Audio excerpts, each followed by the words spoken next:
عجیب بات کہی اس اللہ والے نے. کہنے لگا فخر الدین تجھے معلوم ہے اس بچے کی والدہ قرآن کریم کی حافظ ہے, حافظ جمال بی بی ہے. رات دن میں اس بچے کو پیٹ میں لے کر ایک ختم قرآن کا روزانہ کیا کرتی تھی, روزانہ قرآن پڑھا کرتی تھی. اس بچے کی روح کا قرآن کا جوڑ جڑ گیا, تعلق پیدا ہو گیا. جب یہ پیدا ہوا اماں زچگی میں پڑ گئی, ناپاک ہو گئی, اس نے قرآن چھوڑ دیا. آدھی کی عادت ٹوٹی, ناشی کا نشہ ٹوٹا. بچہ روئے نا تو کیا کرے. میں نے اس کان میں ایک آیت پڑھی, ایک آیت اس کان میں پڑھی, بچے کو غذا مل گئی, بچہ خاموش ہو گیا. السلام علیکم ورحمۃ اللہ وبرکاتہ. دوستو, میں پھر ایک مرتبہ قاری حنیف ملتانی صاحب کا بیان لے کر حاضر ہوا ہوں. بڑا اہم بیان ہے, سبق آموز بیان ہے, زندگی کو بدل دینے والا بیان ہے. اس بیان کو توجہ کے ساتھ پورا سنیں گے. چلیں میں بھی آپ کے ساتھ اس بیان کو پورا سنتا ہوں. ایک بزرگ تھے, ان کی خدمت میں لا کر کسی نے تربوز رکھ دیا. علماء کا مجمع بیٹھا تھا تو وہ اللہ والا فرمانے لگے کہ بھائی آپ لوگ عالم ہیں, یہ بتاؤ تربوز چاقو سے کاٹ کے کھانا سنت ہے یا توڑ کے کھانا سنت ہے؟ چاقو سے کاٹ کر کھانا آقا مدنی صلی اللہ علیہ وسلم کا طریقہ ہے یا توڑ کر کے کھانا سنت ہے؟ تو علماء نے جواب دیا کہ صاحب اس کے بارے میں تو علم نہیں. تو جو لایا تھا فرمانے لگے اسے واپس لے جا, اگر توڑ کے کھاؤں اور سنت ہو کاٹ کے کھانا تو خلاف ہو جائے گا, اگر کاٹ کے کھاؤں اور سنت ہو توڑ کے کھانا تو خلاف ہو جائے گا. بہتر یہ ہے کہ نہ ہی کھانا اچھا ہے. ایک ایک سنت کو زندہ کرنے کے لیے ساری زندگی گزار دی, مصائب اٹھائے, پریشانیاں جھیلی, کچھ بھی ہوا. اس امت کا تقریباً بہت بڑا ولی, اس زمانے کے ولی کی بات کروں جو حضور اکرم صلی اللہ علیہ وسلم کے زمانے میں ولی تھا, خواجہ ویس قرنی سب کہہ دو رحمت اللہ علیہ. مدینہ پاک میں سرکار مدینہ صلی اللہ علیہ وسلم کی زیارت کے لیے حاضر ہوا. اتفاق سے آپ تشریف نہیں رکھتے تھے مدینے میں, تو صحابہ کرام نے بتایا کہ آپ ٹھہر جائیں, ایک دو روز میں سرکار تشریف لے آئیں گے. خواجہ ویس قرنی فرمانے لگے کہ نہیں, میں ٹھہر نہیں سکتا, مجبور ہوں, واپس جا رہا ہوں. بعض لوگوں نے کہا کہ دیدار رسول کو ترک کر رہے ہو, چھوڑ رہے ہو, تیری زندگی کا کیا پتا, اور کالی کملی والے صلی اللہ علیہ وسلم کی زندگی کا کیا پتا, تو یہ دیدار چھوڑ کے جا رہا ہے. کہنے لگا میری بڑی مجبوری ہے, میری اماں آنکھوں سے محتاج ہے, معذور ہے, میں ہی کھانا پکانا کرتا ہوں اس کا, اور میں اس کو وضو کراتا ہوں, نماز پڑھواتا ہوں. اگر میں یہاں ٹھہر گیا تو میری اماں کو تکلیف ہوگی. یہ عذر کر کے چلے گئے. سرکار دو عالم صلی اللہ علیہ وسلم تشریف لائے. صحابہ کرام نے بتایا کہ اویس قرنی آئے تھے اور یہ عذر کر کے چلے گئے, اور یہ بتا کے گئے کہ میری اماں کی مجبوری ہے اس لیے واپس جا رہا ہوں. تو آپ نے یہ نہیں فرمایا بڑا بدقسمت نکلا, میری زیارت کر کے جاتا, میرا دیدار کر کے جاتا. فاروق اعظم رضی اللہ تعالی عنہ کا ہاتھ پکڑ کے فرمایا, اے فاروق, جب تیری اویس قرنی سے ملاقات ہو میری امت کے لیے بخشش کی دعا کرانا.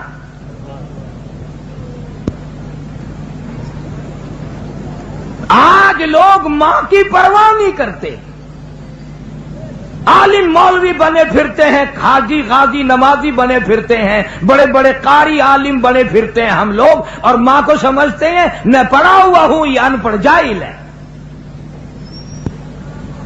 تجھے کیا معلوم ہے مدنی کریم صلی اللہ تعالی علیہ وسلم تشریف فرمائے, ایک برقع پوش عورت آئی, آپ نے رحمت والی چادر اپنی اتار کر زمین پہ بچھا دی, مائی کو اس کے اوپر بٹھایا, دیر تک گفتگو فرماتے رہے, کھجوروں کا میٹھا پانی بنا کر کے پلایا. جب جانے لگی تو دور تک رخصت فرمانے کے لیے تشریف لے گئے. واپس آئے آپ صلی اللہ علیہ وسلم سے صحابہ کرام نے پوچھا یہ کون خوش نصیب مائی تھی؟ آپ نے فرمایا تم نہیں جانتے, مجھے دودھ پلانے والی میری اماں حلیمہ تھی.